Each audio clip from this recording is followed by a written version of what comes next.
What's up? What's up, guys? How you guys doing today? I hope everyone is doing fantastic. As you can see, I'm doing wonderful today. Welcome back to another video. Welcome to the world of soccer.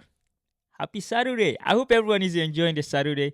A lot of friendly game, a lot of official game in Africa. We're gonna go through some of that today because there was a lot of crazy stuff happening. Cameroon won 5-1. Yeah.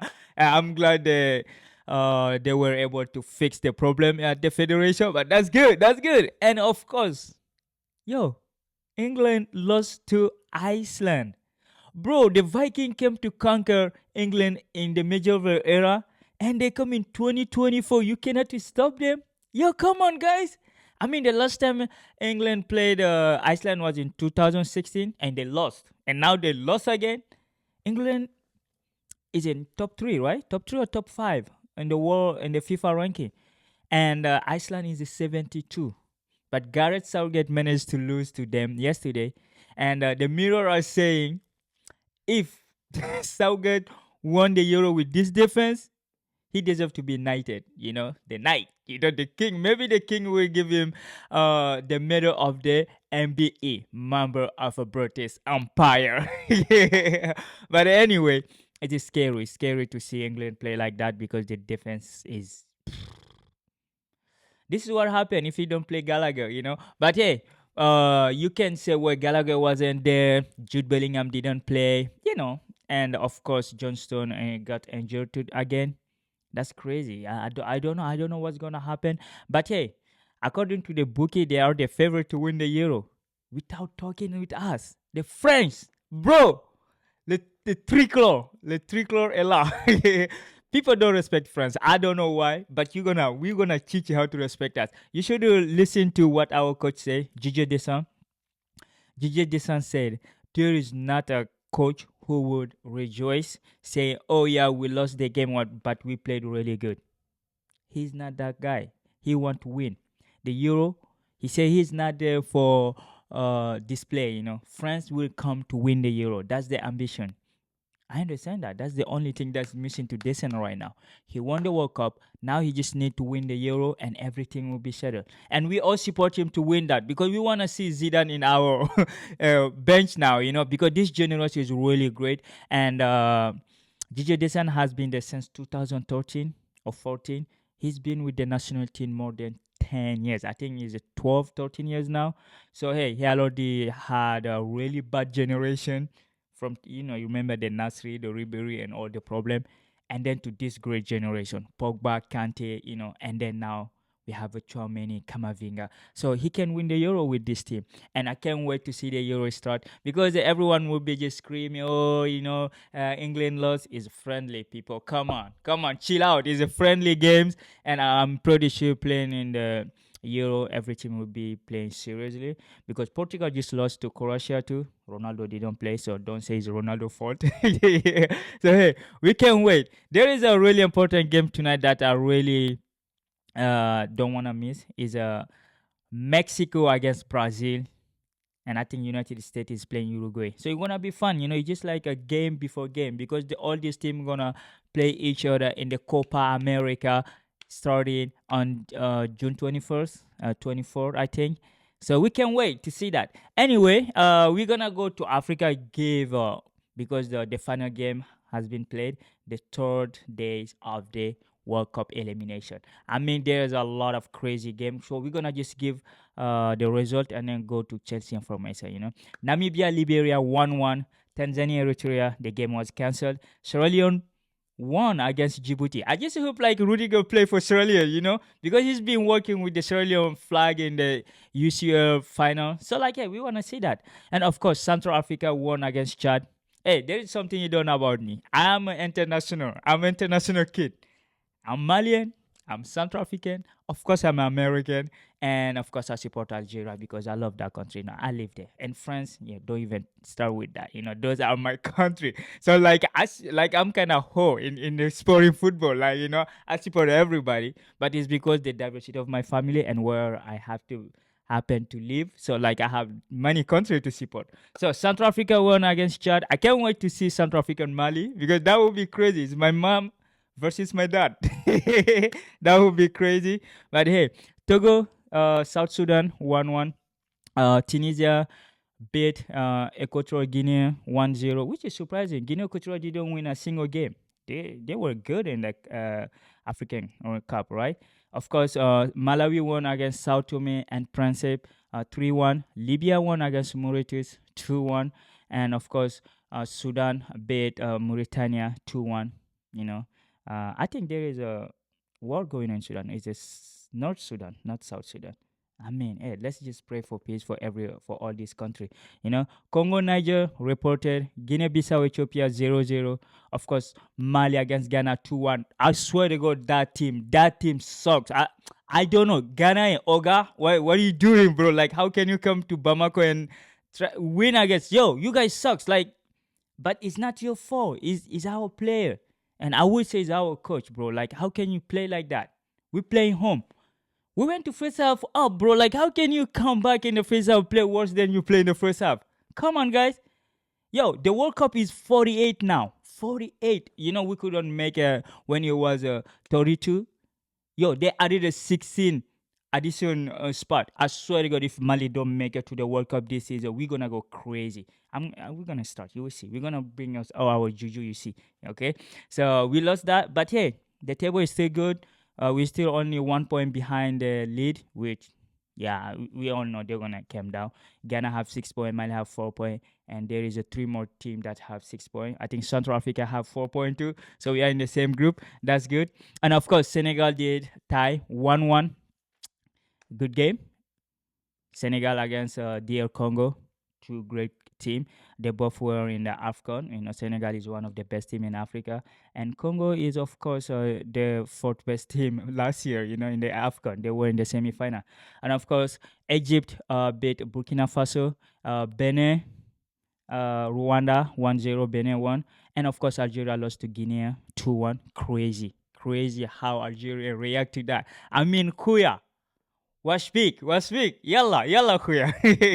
Inaka lubia, inaka couscous, inaka kulushe. Like, stop fighting, bro. You just lost a game. Come on. There is a lot of more game going there. I don't understand those fun. Like, even in Mali when they lost, they were throwing battle and stuff. I say, bro, come on. It's just a soccer game.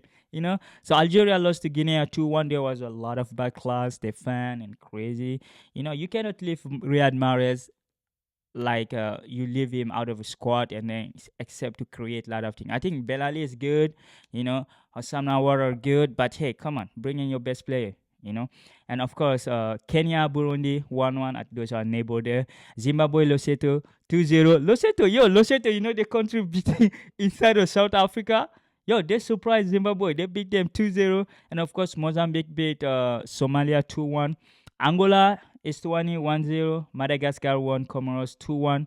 And of course, Uganda won 1-0. Morocco, yeah, they just, they won 2-1. I think one of the favorite for the AFCON in 2025. And of course, Ivory Coast won against Gabon 1-0. They are African champion. We gotta respect them. Les elephants. Okay. Nigeria, South Africa 1-1. Nigeria, yo, my brother, what's going on? You cannot beat South African. So hey, South Africa, good game. Of course, Cameroon won 4-1 against Cape Verde. Despite all the problem Cameroon have in their federation, when they're in the field is a different story. They are one of the best country in Africa for a reason. They can have a political issue, all that, but when they step in the field, it's a different animal. So yeah, good game, 4-1 against Cape Verde. Cape Verde is a really good team. But 4-1, and then I think they're gonna fix the other issue. Gambia won against Seychelles 5-1. Okay, that is the result in Africa. I mean, a lot of good surprises, and we can't wait to see. Monday, Mali will be playing. Let me see. I think we play in Central Africa. I swear to God, if you will lose that game, yeah, I mean, it's a win-win for me. But hey, we Mali have to win. We have to go to the World Cup because, like, it's a footballing nation. Come on, do something. Of course, so hey, that is what happened in Africa between from the past 3 days. So I think the other game will start tomorrow and Monday. All those countries will be playing again. They have 2 or 3 games. All the other countries we will have a qualifier game, the World Cup qualifier. Europe we have the Euro, and of course South America we have the Copa America. Even though they're invited, money country like Canada, US, Costa Rica, and Mexico. I think that's good. This country should be playing the same league, put them all together. Like South America is playing with 10 or 12 teams. Just bring it here, like add a lot of teams, and then you're going to have a 32 or 24, like in Africa or in Europe, So CONCACAF and Copa America should join together to have a same federation to play in the same thing. It's going to be fun. Of course, we're going to have the best team from North America who are invited to join the South African. So we're gonna see South American. We're gonna see what's gonna happen. And of course, hey, that is what happening. So like, hey, this is in Africa. So we're gonna start. We go to some really important news, and Leo Messi talked. Zinedine Zidane had an interview, and of course, the rumor at Chelsea, Raheem Sterling, and of course the usual suspect and what's going on. I think there is not a lot of crazy thing going on at the moment. I think we're gonna just repeat ourselves for same thing because it's the same rumor. Alvarez to Chelsea or to or to PSG or to somewhere. Those are the same information out there. Nothing changed yet. Chelsea gonna send a bid, but the crazy thing is just like Napoli is insulting us in front of everybody, bro. Come on, Napoli. Respect Chelsea. Give us some respect. We ask you only 36 million pounds, and you are proposing us 12 million plus add-on. Come on. We want to sell him. And we know Conte want him. So if you don't want that, we are not giving him too long. We can bench him for the next season. We are that rich. We don't have to sell any player. So we don't need your money really if you don't give it to us, So give us the 36 mil and then you get the player. No problem, Don't come here disrespecting us with 12 million euro. Come on, man. What is that? What is that? Brother, come on. And of course, we are waiting. If they are serious, they're gonna send more money for Lukaku if they want the player, because Lukaku, his case is kind of crazy too, Like his case is sometimes you don't understand what's going on. Sometimes, like with Lukaku, I don't like him when he open his mouth. I don't know what kind of advisor he have in his communication because each time he talk, he just spit nonsense, Because like he was praising Saudi League. Man, Napoli want you. Praise Napoli, man. They're gonna take you. Why you be praising Saudi? Say, oh, Saudi, we all know they're gonna get better. Everyone know that. They buy some of the best players to bring in the league, young player. We know they're gonna advance. But don't say, bro, you're player. They wanted you last year, you didn't go. And this year, if Napoli don't take you, we're gonna sell you there, So hey, just stop talking. I know he talking about going back to Belgium. He left when he was 16, 17. I know it's hard. Some player is kind of really tough, especially Brazilian player who live at 18. It's crazy, just crazy. Lukaku, stop talking, Stop talking. Just wait until the deal is done and then you can talk, like you did to Chelsea. And then you went, oh, I regret going there. Like, we are so sorry for you, man, but we want to sell you. Please stop talking, And of course, the another news is, of course, our legend, Thiago Silva. He came back home, in Brazil, and there was more than 60,000 people full of stadium welcoming their hero. I mean, he's a hero. He won everything as a footballer. Coming from Fluminense to AC Milan to PSG to Chelsea. He didn't even go to a small club, bro. From AC Milan to PSG to Chelsea, and he won everything a player can win in a club level. And even with Brazil, I think only World Cup is missing because he won an Olympic, he won Copa America, so he's just waiting for the World Cup. And so we don't know. I think he won't be able to win that because the World Cup is 2026, and I don't think he will be around for that. But hey, he came back to Fluminense. Marcelo, of course, another legend, welcome him. It's beautiful to see. And yeah, I'm just happy for him. I just want him to do like Toni Kroos, Toni Kroos just announced that he's coming back to Real Madrid to work with the academy. So he's going to work in the academy. We know he have a coaching brain, so we're going to see what Thiago Silva going to decide. Do like a Toni Kroos. Come to our academy, you develop the kid. Your kid is in academy there. That's even really a good thing, Do 1 year at Fluminense and come back in some capacity to be the coaching at the academy level, So hey, we can't wait to see that. And of course, good luck for the season. I hope Fluminense won the league, even though it's gonna be tough because Palmeiras, Flamengo. I know Santos is in the second division, but hey, it's crazy. You had your days, and you still have 1 more or 2 years to give, and we wish you best of the luck. And of course, the rumor, Rodrigo, he shut down all the rumor, and he just talked about him staying at Real Madrid. Yeah, he's not scared of the competition, and he just put all the problem to Carlo Ancelotti. He said, well, his his dream to play with Kylian Mbappe gonna be realized this season because he want to play with the best player, and of course he's not worried about playing because he think all of them can play together. He said that is the coach problem.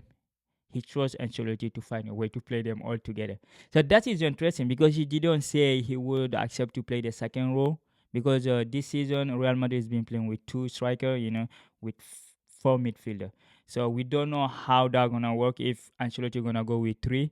So we will see. We will see what's gonna happen. But one thing is, he's staying. That's what he said. He's staying. He's not worried about going anywhere. And I mean, the club that want him to is a Chelsea, Liverpool, Arsenal, and Man City. And I know Chelsea. Chelsea is linked to every player nowadays. So like, we are not playing Champions League, and like if there is PSG, Man City, I'm pretty sure you're gonna go to one of those. And City have higher chance because Grealish is not doing good. I think he's better than Doku. So when he come, you're gonna play in his favorite place, and he gonna, yeah. I mean, they're gonna win again because like I think the only team that going to Man City won't be downgrade at all, because Man City gonna be favorite to win everything next season, looking for the fifth league, even though they're fighting the same league that they're trying to win everything from. Because the case that they're putting against the Premier League, if they win that, the Premier League will be worse than the Bundesliga, because then Newcastle and Man City will be bullying the rest. I mean, Chelsea has money too. I don't know about Liverpool and Arsenal because I think Man United have money too. I mean, it won't be the same because like, yeah, we just don't want to see that. And let's see how it's gonna go because my club shamefully follow Man City. They want to support Man City in that quest. I know we are billionaire, but like, what gonna happen in 10 or 20 years? So we want the Premier League to stay competitive. So let's hope the British law will be in favor of the weak, because like, if they give this power to Man City and the bigger club, it will be done. The financial rule will go out of the window. But hey, that's good. And of course, Rodrigo is staying, and the rumor for Raheem Sterling leaving to Fenerbahce, yeah, it's just a rumor. It's a rumor. Rumor is a rumor. So there is no contact between Chelsea and Fenerbahce, and there's not even contact between Raheem Sterling with Mourinho. I mean, Fenerbahce promised Mourinho to get everything he want. He's a blockbuster. I'm pretty sure he can get everything he want. He went to Roma. He got like some player that nobody thought they would go there. And but hey, I think he gonna get what he want. Even though he was saying it won't be easy to qualify for the Champions League because I think 8 or 9 players of Fenerbahce playing for the Euro. So I think the pre-eliminatory games will be played before the end of the Euro, right? No, like he just say it won't be easy, but they're gonna do their best. But anyway, the news is that Sterling is not going anywhere. Sterling was the first big signing of the Bluco era because Thomas Tuchel wanted him as the key player. Even though he disappointed, he didn't live up to the hype, live up to the expectation we put on him. But hey, he's getting 350,000 a week. I don't think Fenerbahce can pay that, but you never know. But at the moment, according to Fabrizio Romano, there is no contact and there is no a desire from the player to move. He have a lucrative contract. I don't know if he's going to leave. And of course that is the news we have. And of course Alvarez is just the speculation continue. I hope Enzo Fernandez will do something for Chelsea, because we need him at Chelsea. I watched a video comparison between Alvarez and Nicola Jackson. Nicola Jackson had alright game in Senegal, but the comparison was the XG, the take on, and the goal he scored compared to Julian Alvarez. I mean, Julian Alvarez played less minute than him, you know, so I don't think it was fair because, of course, Nicola Jackson scored a lot of goal, like 16 goal without penalty. So I think if he was taking penalty, he would have at least 20, 25 because Cole Palmer scored at least 12 penalty this season. So if the striker was taking it, I'm pretty sure he would be up there. But I think they're kind of similar profile, Jackson can drop too. Jackson can drop. He can play from the left because he was a winger at Villarreal when Chelsea bought him. But he can play striker too. So I mean, the comparison is not a reason to not go for a player like this. Of course, if he's a 70, 80 million pound, is much cheaper than going for example, player like Victor Osimhen or like even Sesko, because Sesko, we don't know, like he'd be really expensive because there's a lot of team behind him. So the chance of getting Alvarez is good. I think Peze is there, but I don't think Peze gonna take him because they have Gonzalo Ramos, they have a Rondon Colomoni, and of course we don't know, we don't know what they're gonna do. Like, what you gonna buy another player to put there like a for striker? PSG need a midfielder. Maybe I think Bernardo Silva would be a good signing for them. Joshua Kimmich or like Frankie De Jong. I don't think they need a striker. They already have a Xavi Simon. They just bring him back. It's their player. Even though the player don't want to, bro, we pay you. You coming back home. you know. So yeah, that is what is going on at Chelsea side. So of course we're gonna address Lionel Messi. Lionel Messi talked about Real Madrid and Man City. The internet's going crazy because he said Real Madrid is the best team in the world at the moment. People don't emphasize that. They don't emphasize when you say at the moment. And of course, he even added another comment. He said, in terms of a result, Real Madrid is the best team. But in terms of football, Man City produce better, more attractive football. I mean, he didn't lie though, right? Man City, I mean, a lot of people like the way Man City play, even though as a football fan, I don't really like that type of football because it's kind of boring sometimes. Like every time the team having the ball for 75% of the position. I like a football like a Liverpool or like sometimes Chelsea, go crazy sometimes, back and forth. But like some people like the style of Pep Guardiola dominating everything, and of course some people like the result, like Real Madrid. So when Messi say in terms of result, Real Madrid is the best team. Of course, they are the best team. They have won 6 Champions League in the last 12 years, and yeah, they continue dominating Europe. And people would say City play a better football. I think Real Madrid just can adapt to any team because we saw this season when they have to produce football, they produce it against Bayern, for example. The last game when they play home against Bayern, Real Madrid dominated that game. They deserve to qualify, even though there was controversial call in some games.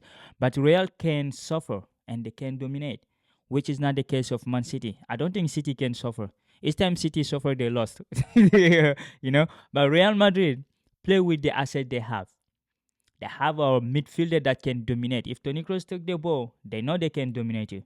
So if they know they can beat you in the midfield, they use the winger. That's why you have a team. That's why they call it team. You can use what you have. You have a good sitting back defensive, a midfielder, and a striker. So like if you're playing a team like a Man City, you just wait. You have a player like a Vini that can go forward quick. So for me, it's just subjective saying which team play better football because I think there's a people who love Atletico Madrid, Cholismo, or like Inter Milan, Mourinho Inter Milan 2010, or Mourinho Real Madrid. Mourinho Real Madrid wasn't dominant like in the ball, but like they could kill you like in 3 seconds. You just launch the ball and then they go on you like lion in attack, like the Avenger. So I think football is subjective. For me personally, I mean, if you win the trophy, that's how we measure who is the best, right? You win the trophy, you are the best. So at the moment, we cannot really argue with Real Madrid fan. So they are the best team at the moment. in Europe because we won't see the in the world because City still hold that title, so we won't know. Maybe Chelsea will be the best team in the world next season if we win the Club World Cup. That would be so funny, and we cannot wait to just see that and to see how Chelsea gonna react to the Club World Cup because hey, Real may be the champion of Europe, but if we go in 2025, we qualify that, we win that, and we can say, yo, you can be champion of Europe, but we are champion of the world. So we will see that. And of course, Messi is right. He didn't lie.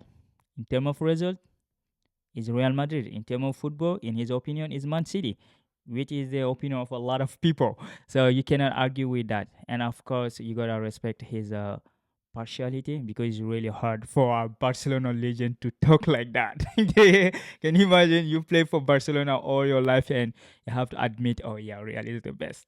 That's crazy, right? But it's a football. And of course, he is enjoying his time at Argentina. Each time you see him, he's smiling, which is good. I'm not a really Messi boy. We are CR7 fan, but we gotta respect. You gotta respect the player, and of course, that's what Messi had to say. Take on his interview. It's a really interesting interview. I don't speak Spanish, but the translation was really good. So of course, we're gonna continue with Zinedine Zidane. He had an interview too. He was talking on Mbappe case. He talked a lot about his own future. He loved Marsilia or Nini na na na. But what is important to me, to a lot of people, is Mbappe coming to Real Madrid. It's official. He's gonna be there. So we will see what Mbappe gonna do. But for Zinedine Zidane, you cannot say a player can score 40, 50 goals a season that's going to bring a problem in the dressing room. No, that is an addition. Even Ancelotti said it. A player can score at least one goal in every game is not a problem. He's gonna deal with that. So if Zidane say, like a lot of people would say, oh yeah, Mbappe, because that's what people are saying, oh, Mbappe may flop like Eden Hazard or like a Declatico in 2000, but you don't know that. We'll see Mbappe, how is gonna his adaptation go, because he already speaks Spanish fluently, and we will see how he gonna integrate in this dressing room. He have a really experienced coach, and Zinedine Zidane trusts in Ancelotti and trusts in Mbappe ability to rock everything at Real Madrid. He think Mbappe gonna beat every record at Real Madrid, which won't be easy. Cristiano Ronaldo in 9 years he scored 450 goals. He is the leading top scorer in Real Madrid, winning 5 Ballon d'Or, having the record of scoring 17 goals in one season in the Champions League. 17, 16, 15. He hold the 3 records. So like it's just crazy. So Mbappe have to go beat all that. And let's hope he's gonna stay healthy, and we see how many goals he's gonna score per season. People are just betting that he's gonna score 30, 35. I think he's gonna score 50. Because this Real Madrid team, if everything goes as planned, it won't be easy to play them. Especially in Spanish. He will have a 38 game. And this year Real Madrid scored a lot of goals without a striker. Having Mbappe with that, I know like Vini is not a player that score you 25 goals a season. No, he's kind of 15, 16, and 10 and 15 assists per season. But Mbappe is a 30, 40 goal per season. He did at PSG and he can't do it in Spain. I know a lot of people will say, oh, in France it's easy. No, it's not easy. Messi was there. He didn't score that many goals. Neymar didn't score as many goals he scored at Barcelona. So people need to respect our league. League One is a really tough league. So like if you can score 30, 40 goals per season, you can do it in Spain. Especially when the defense is so easy in Spain, So we're gonna see how the adaptation gonna go, but I trust Mbappe to score like at least 40 goals next season, and he gonna be racing for the golden boot. He gonna be racing for the golden boot, the European one, not the one in Spain, because I don't see any player in Spain can rival him really. Because at Barcelona, you look at them, Lewandowski is 40 years old or 35, but super old. So we will see what Mbappe gonna do next season, and of course Zinedine Zidane, as a legend he is, I trust his word. I trust his word that Mbappe gonna destroy a lot of record. We don't know how many of which will be Ronaldo's record, but I really want him to beat Messi's record of 92 goals per season. I want him to beat that. That would be so cool. Like, and then you know Pep Guardiola did everything, so Erling Haaland didn't beat his 5 goal record. He matched it, but he didn't let him score a sixth goal in the Champions League. So I hope Mbappe will be able to score more than 50 goals a season, which is what Messi did in 2009, I think, 2009, 2010. And of course, the whole year, 92. So we will hope Mbappe will do that. So hey guys, I know this video has been really long, but hey, we had to, encompass a lot of information, Africa, Europe, and some rumor and some officials. So like, hey, just thank you for being here. Thank you for watching. If you made it to this, you are the rock. You're the champ. And if you made to this moment, just comment below. You are the champ. You know. So anyway, thank you for watching. And if you are new here, make sure to subscribe, like, and share this video with your friend, family, and everyone you know, really. And of course, if you are already here, my man, the sky's the limit for us. So hey, have a wonderful weekend. Peace.